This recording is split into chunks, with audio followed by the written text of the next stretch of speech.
Seen teams, I think even Malaysia banned Masha twice against Indonesia because they know that it is devastating here in the hands of Lutfi. Especially with the Sky Piercer. We were talking about abusing the Sky Piercer on the Roger, on the Brody, but I think if you think Sky Piercer, right? Thunder Pierce definitely comes to mind. You know, there's already a Sky built there. You know, they are the Sky Kings. That's what we call them in Indonesia. And, you know, you get the Thunderclap with your ultimate. Masha fits to that, you know, Sky Piercer category so well. And I'm really interested to see how Lutfi plays this Masha, because it's so weird for Lutfi. We didn't get to see it for the most part in the regular season of MPL Indonesia, and we didn't even get to see it for the most part in the playoffs. He started picking it up after losing to Luke, you know, an opponent of his who plays the Masha a whole lot. So the fact that Lutfi, now he's added a hero that he wasn't comfortable on to his arsenal and making it a prio pick for himself, making it a power pick, it's really impressive. Well, we're going to find out here, ladies and gentlemen. Welcome to the match. It's a best of 3 between Myanmar and Indonesia to secure a slot, the first one to the grand final, of course, later on, but more so for the WEC in Riyadh for 2024. It starts here in this best of 3. We saw both lineups. We talked about it quite extensively. And once we get a look also at the emblems, I'm not sure if anything stuck out just yet. It is Ken rolling with the Impure Rage. I like the fact that Fredrin is still versatile enough to pick like 3 different emblem sets, maybe 4, you know, and kind of play around with that. Also, there's a whole lot of lethal ignitions here. Zidez is also using the Brave Smite. We've seen this plenty of times with the Ruby, and even on the other side, nothing too crazy from this. Lutfi does have the lethal ignition himself, so we'll see how this kind of new signature pick, I guess you could say, it's like a new pick in his repertoire to make work, because he's dealt with it so many times over in Indonesia against his other opponents. So it makes me really wonder too how this is going to work in the grander scheme of things, these later team fights, when we're talking about especially the Sky Piercer being built and online. And so for now, neither teams are really going to be pushing the momentum just yet. I think with these lineups for both of them, you just want to wait for the turtle. But it looks like Albert already going to go in, but just visiting, you know. I mean, really, you can't get this kill that you're looking for, but everybody needs to get these level 4s before this fight does become before it does break out for that first turtle. So right now, Lutfi's still waiting for this last minion to go ahead, and just look at the attention here. They might try to go for something, you know, try to pull like a cheeky move up top, but turtle's up. And with that, Ruby DD doesn't have the level 4 just yet, so they'll wait. Sans also waiting, so it's up to Ken. Go ahead and stall out that turtle, start it up. But look at Indonesia also getting in position here. From Myanmar so far, Ken holding on to that turtle. Albert pops in a shield unity. Keyboy looking for an angle now of that onward. You can see that Albert will go for the shield unity onto Zide. It's gonna be the feather airstrike as well as the onward to get a claim for his blood. Albert winning on the red tree battle, but in the back it's gonna be Ruby DD who claims the kill on the Sans. But Lutfi flickers forward now and just goes in for the last 2 scratches to get the trade in favor of Indonesia. Keyboy continuing with the onward and the Earth Shatter, knocking Ken up, doing some damage, and he does have the Primal Wrath, so he can try to go for a little bit more damage here. It is going to be the Appraiser's Wrath forcing him out. He will be able to onward backwards again, just buying some time. Finally gets that Primal Wrath off. But yeah, early on, a win for Indo. Yep, Keyboy knew. You know, he's like, I can stay here and just be annoying for a while because I have Primal Wrath. And yeah, they came out on top of that whole exchange. Oh, mid lane. Great pickup on the Sans by Zide with the flicker into the I'm Offended, straight into the follow-up coming in from Myanmar. Well played to equalize the kills. On the board, diversion into the bottom lane. Doesn't have the I'm Offended though, so really no threat of taking CW down, not just yet. Yeah, it was a good idea, like send the package, you know, type thing. Here we go. I was going to talk about the items because that whole exchange, how it happened. We might not get a chance though. Earth Shatter. Onward not connecting earlier. Shield need to lock her down. Dozide to be able to pop into I'm Offended, but will fall to the Poissons as Juno in the bottom lane will still be able to use the Abyss Walker and the Spear of Destruction as well to try to defend and clear out these minion waves from pushing into that turret. Okay. You know, I wanted to get a chance to talk about the items, but it looks like Indonesia just wants to keep fighting. Another feather airstrike, no thunderclap just yet. Lutfi decides to use it to try to go for that execute, and Sans will still be able to claim that kill up top. All right, so Indonesia finding picks where they can. They might just go for another. Juno gonna be fine. Gets out of there with a walker. But so this is the thing, man. Like with the lead that Indonesia has gotten themselves. Oh no, Albert, is he gonna be in trouble? Taking a whole lot of damage. A chain CC as well, but a good Earth Shatter from Keyboy now to go for the re-engage. Sans follows up as well. That's going to be a blazing duet from CW as he pops into Purify to get out of the Dispersion CC and now goes back to the Battle Mirror image onto the turtle. Second turtle of the game, Albert on a diversion. Trying to give Ken a little bit of an angle. Spirit of Destruction, but Albert just secures it with a Retribution. CW, no Purify, going to be caught on the flanks, and Myanmar will be able to get a trade off for that turtle. It's a kill onto the gold lane. Okay, maybe we get a chance now. Let's look at it real quick before Ken starts a fight. But first items kind of falling into place already. You got a Corrosion Scythe here for Juno. He's going to need a little more time to build up because the same thing is there for CW, and he's on to his second item. With that too, Sky Piercer already being locked in for Loopy. That first item, that rush, is exactly what we were thinking about for the Masha, and that can be quite devastating. You got the wings already picked up by Sans, helps with that little bit of shielding and a little bit more mobility that already Farsa has a ton of. So with this, you know, this early game kind of advantage that Indonesia was able to get themselves gives them this upper hand, plus the defensive items they've already locked in, still looking to get some of these first ones locked in. Oh, Albert, this is what I'm saying. He's quite tanky, even with the Baksha. So the classic matchup between the Fredrin. What? Oh, wow, Loopy. That's the Thunderclap Pierce. We were talking about the Sky Piercer, the Thunder Pierce, we might as well call it now, with how he's able to utilize the Masha. But remember, during the rosters, you know, when we're looking at the lineups, we were talking about how Ruby DD has so much more experience compared to some of the members from Indonesia, and especially his lane opponent. Lutfi's a rookie in MPL ID in Indonesia, and he just got a solo kill against a legend. Man, right now, they're just playing with these timings that they have on you know, especially the different lanes, but Loopy, especially with that Sky Piercer, like we were talking about, you know, and we know, hold on, Keyboy diversion?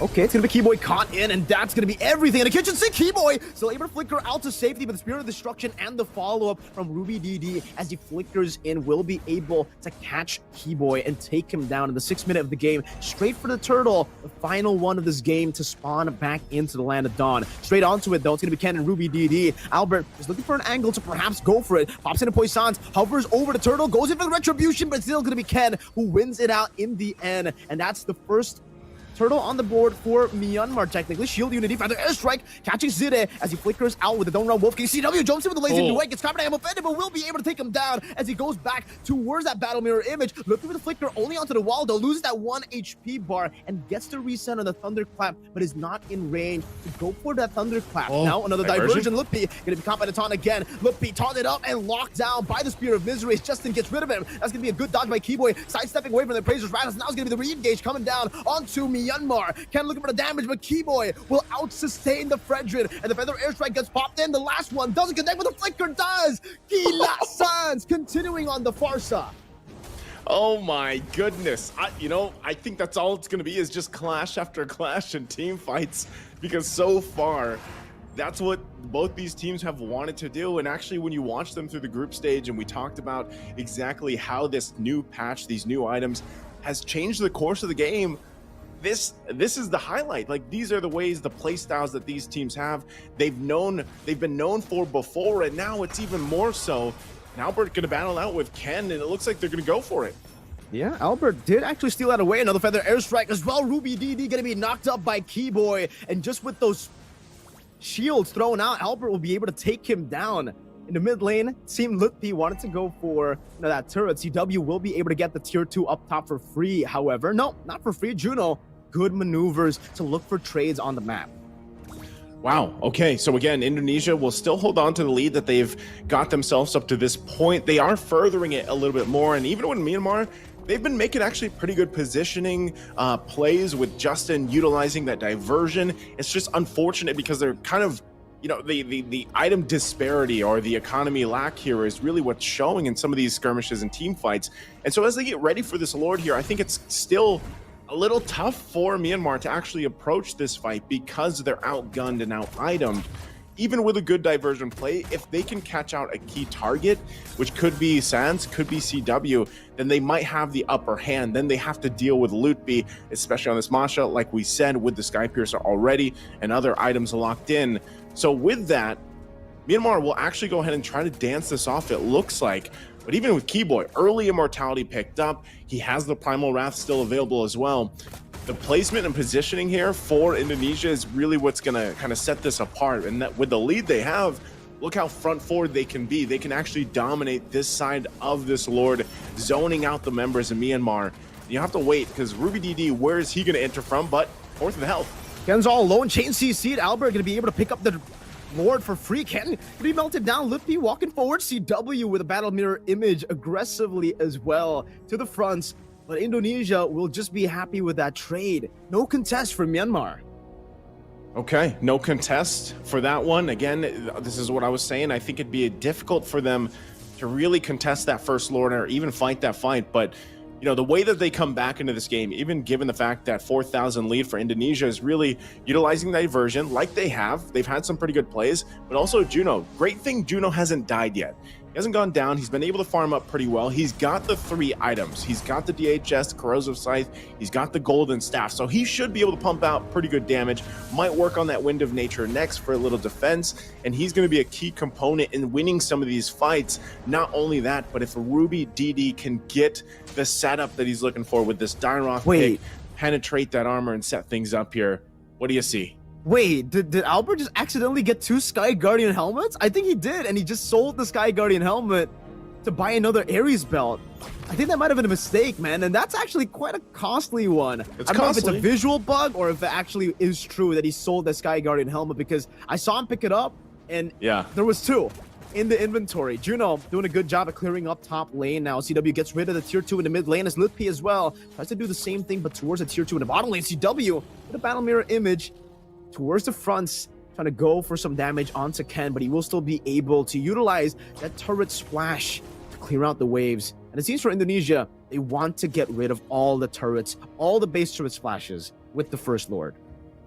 Yeah, that's probably the best that they can do for now. Even with the lead that they have, they still have to respect the fact that, like I said, setup potential from Myanmar is actually pretty good, and Juno hasn't died, and because he has the 3 items that he really needs to lock in, he doesn't have to worry so much about having the Wind of Nature just yet, as long as they're on the defense. Once they start kind of pressing forward a little bit, obviously Juno's going to want some of that defensive, but he's all right now. He's hold on, Ken should be fine. Gets thrown up into the air. This is all the battle for the orange, though. Okay, that's a shield unit as well. Now into the Earth Shatter as he gets the stun down. Ken will be knocked back again with the Onward. They go for a flying off the sound, but he's still able to survive right now. The Feather Airstrike popped in, but gets caught by the Petrify as they look for Justin now, who's going to be completely isolated. Lutby with another Thunderclap, and you might as well call it the Thunder Piercer, because that's what it is on the Masha. Your HP bar just disappears whenever he goes for that Thunderclap. Albert and Keyboy zoning Zide and Ruby DD. None of the backliners alive for Myanmar. Indonesia can go for the end right now. Battle Mirror Image, that's gonna be the Onward to cancel out any sort of re-engage from Zide. Ruby DD all alone. They're gonna go straight for it. Lutby again with the Thunderclap and the Sky Piercer to assassinate Ruby DD to claim game number 1 for Indonesia. Man, oh man.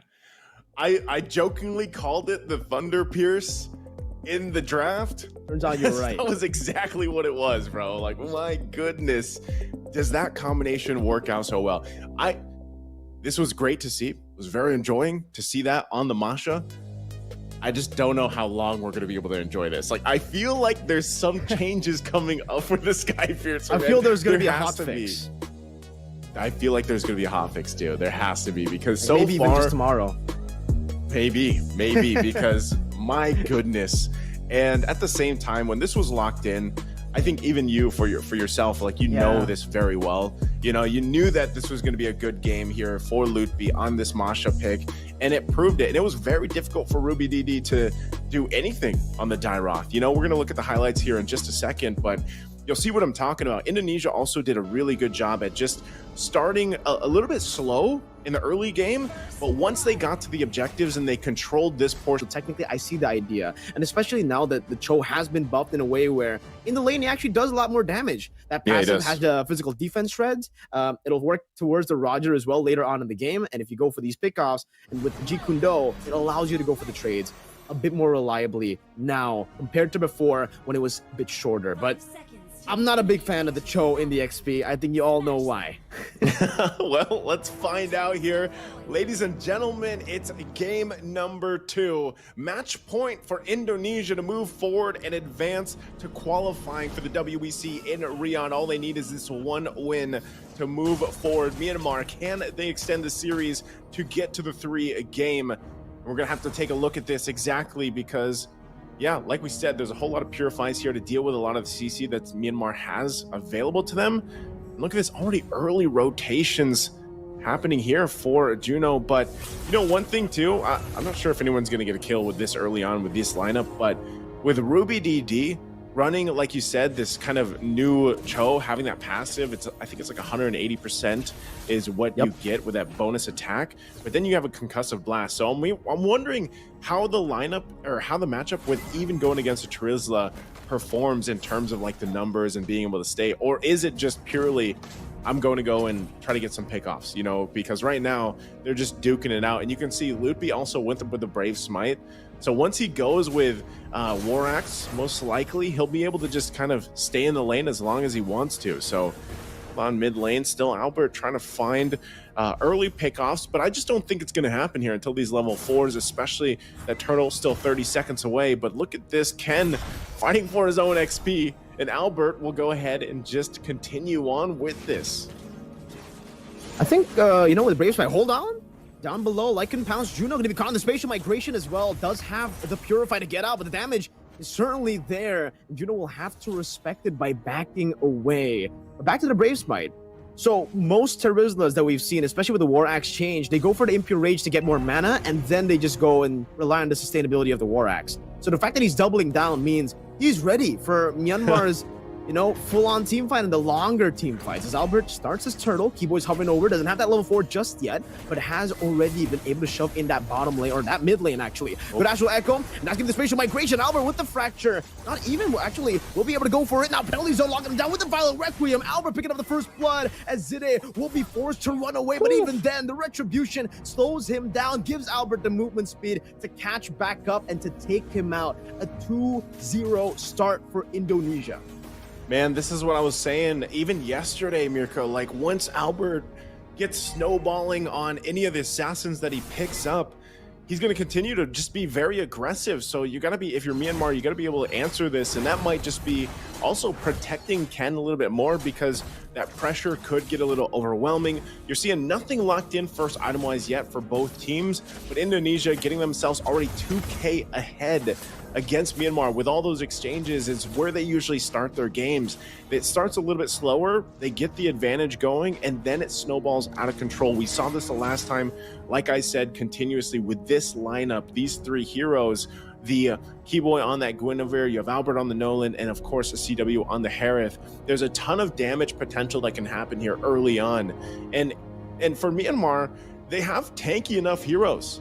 But, you know, that's kind of what they're hoping for, that we're just tanky and durable enough to deal with the burst damage that can come through. I mean, even look at this. Ken. Spatial migration again with the Violent Requiem straight into the Fracture, and Zide will be able to get the Implosion down. Sans, an Implosion as well, not connecting to anyone, but Zide will still be melted down slowly but surely for Albert to pick up a killing spree in the first 3 minutes of the game. Deja vu to game 1 yesterday, or game 2. Yeah, you see what I'm saying though? Like Myanmar, they drafted this because they're like, I hope we're tanky enough to go and deal with this burst, but it's just showing that they're not. And a lot of that has to do with the way Indonesia is cycling through their CC. And that's whether, and we talked about this extensively in the draft, that Keyboy was probably going to pick up the Guinevere, and I'm surprised that it actually wasn't banned out for the last ban for Myanmar, because it works wonders with this lineup. So now that this turtle's up here, Myanmar, despite them being down already, you know, 3,000-4,000 gold, they do still want to fight for this objective. And as long as they at least, you know, watch out for Keyboy setting up just like that, that's good. They don't get set up, so at least you know, they avoid it for now, but still they have to win this battle. Echo going to be dropped down too. They get the vision, but still both teams are ready to go for it. It's going to be a full-on fight. The penalty zone onto Ken now with the implosion as well, locking him down. Loopy dealing a lot of damage. Ken will be taken out, but just with the hammer swings as CW jumps with the synchro vision and Albert gets rid of the frontliners. Juno completely zoned away. They're being overwhelmed by damage. Another spatial migration into the Violet Requiem. Keyboy finding an angle to attack again, and Justin doesn't have mana to play with. Oh no, no Astral Recall means that Albert can just walk up Fracture, and now the Lethal Ignition ticking down slowly but surely. Albert fadeaway kill under the tier 2 as he now goes for the steal. I don't think he'll be able to do so. Ken has the retribution, but man, Albert's already 3 levels ahead. Oh, awesome. We're going to take a look at this replay here on how this kind of unfolded. And like I was saying, you know, Myanmar, I'm surprised they really do want to go and fight for this because, wow, that's all in reverse, by the way. So it's all in reverse, I think. But dynamics, bro. The dynamics. But, you know, as we saw that unfold, it was Myanmar just choosing to fight for that. And honestly, it didn't work out for them the way they wanted it to. And Albert also, with that whole exchange, now picks up the Sky Piercer. And look at Keyboy. Like, this is just how confident Keyboy is with this Guinevere. Given the information, he's the walking ward. Facial migration only onto the orange buff. Albert decides to just take it away from Ken. Being 4 levels ahead, it does, you know, look quite easy to go for these steals. But man, the fact that he was... What is up with Albert on the Assassins? It just... Do you remember last game? You know, he played the Baksha. It looked like, okay, he's good. But on the Assassins, it's a different level entirely. Ruby DD. Kudo, I don't think you can really even go for this. Loopy gonna be able to out-damage Ruby DD, and that's right, Keyboy! Again with the Violet Requiem, locking Justin up as Loopy goes in for the hammer swing, and Keyboy gets out. Albert with Fracture, now CW goes over to the spot for Sans again with the Implosion Steal to corral them together for that collapse. 11-0, and now it's gonna be Ruby DD who gets slain by CW. My goodness, just like yesterday. The same thing is happening with this lineup that just has a few changes, but what the heck? Indonesia just pulling forward again. Myanmar, you guys have to understand, Myanmar was basically undefeated in the group stage. They just dominated time and time again, and now Indonesia, even though they lost in the group stage, at this point it looks like they are playing perfectly with this lineup, with this composition of heroes even. And Albert, yet to be killed, yet to be stopped, picks up a Malefic Roar. I don't even know what Myanmar can do at this point. They have to somehow, some way allow Juno to get online, and this is exactly why I say, man, I don't like Roger in the gold lane. I'd rather have him in the jungle because it's just so difficult for him to farm up at this point to get the space that he needs to work with. And I mean, you're looking at the disparity in terms of the gold. He's also just very far behind CW right now. He hasn't died, which is great, but look at all the setup potential you have with these heroes, and you have no follow-up. If he enters, if Juno tries to go in, even Lycan pounce in, he's probably going to get blown up before he gets a chance to get a hit off. You know, that's the troubling part about having this Roger in the gold lane. And so now you're forced, hold on. Keyboy gonna be locked down. By the way, the dragon as well, and Keyboy will be locked down by everything in the kitchen sink to get Myanmar their first kill in the game. CW going for the chase though. Options Amon Force will not be able to fully go for that kill onto Juno, who still has the Purify, but Indonesia wanna utilize this resource advantage now. As Ruby DD walks up again with the Shunpu, gonna be Albert walking up, dealing some damage back onto Ken, forcing him to half HP as Sans deals with them in the back as well, isolating and zoning them away from this tier 2 in the mid lane.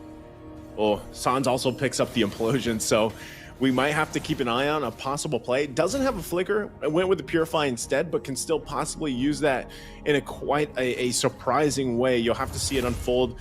Taking a look at the items real quick too, you can see them coming into place already. CW has those 3 items working on the next here. Could be a Holy Crystal next, or just going into even some more penetration, because right now there's just too much damage overloading Myanmar. When they get a pick off with Ruby DD, it's great, but he has to do so much work to get it through. So as they try to defend this tier 2 turret, look at this. Albert's just going to go ahead and start up the Lord. He doesn't need the rest of the team to come here. They can just keep this, you know, Myanmar at bay from even entering their jungle. DD, like, just trying to make something happen will just get poked down, you know, and that's just Sans. Sans is 0-0 in 10. It's nearly impossible to get the kill on this Valentina. So with that, Myanmar is going to find themselves once again on the defensive, trying to hold on the best they can. For Indonesia, with the tools they have and the fact that Sands has an implosion, they could possibly force this situation in here. And shields are going to be popped already before that Lord even gets there. Holy Crystal just picked up by CW, so the damage is now even further ahead for Indonesia in terms of potential. Myanmar on the defense. A lot of battle spells already back up. Super. Oh, it's gonna be just almost decimated there by the fracture penalty zone on the 3 Lepay. Again with the engage, and now he's gonna put Zaman Force onto the back, doing all the damage. Ruby DD will lose his life, and Side as well just gets melted down, completely obliterated under the base turret as Indonesia continue the siege. Now into the top lane. That's gonna be base turret number 2 taken down as Lippy zones them again with some damage on that hammer, swinging it back. Ken going to take a little bit of that. Sans again also goes for the splash. Albert looking for the play. Keyboy again with the spatial migration into the winter crown as he pops into Battle Requiem, and look at Justin, who can't even defend. Juno forced back all the way to the fountain, and Ruby DD spawns back in. But Indonesia, 16-1, have just dominated Myanmar.